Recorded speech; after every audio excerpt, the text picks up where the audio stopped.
பிறவிகள் அப்படிங்கிறது இந்த ஜீவாத்மாவுக்கு ரொம்ப ரொம்ப சாதாரணமான விஷயம். பிறவியை எடுத்து ஒரு பிறவியின் வழியாக செல்லும் நினைவுகளுக்கு தான் இது பெரிய விஷயமா தெரியுது.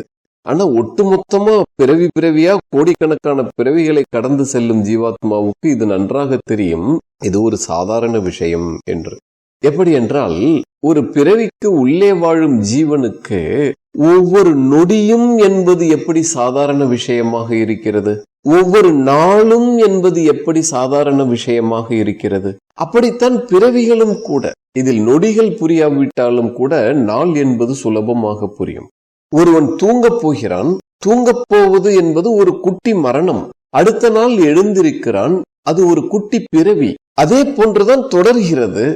அதனால்தான் திருவள்ளுவரும் சொன்னார், என்ன சொன்னார்?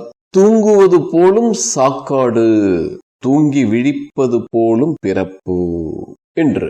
நீ தூங்க போறதும் சாக போறதும் ரெண்டுமே ஒன்றுதான். தூங்கி எழுந்திருப்பதும் புதிய பிறவி எடுப்பதும் இரண்டும் ஒன்றுதான்.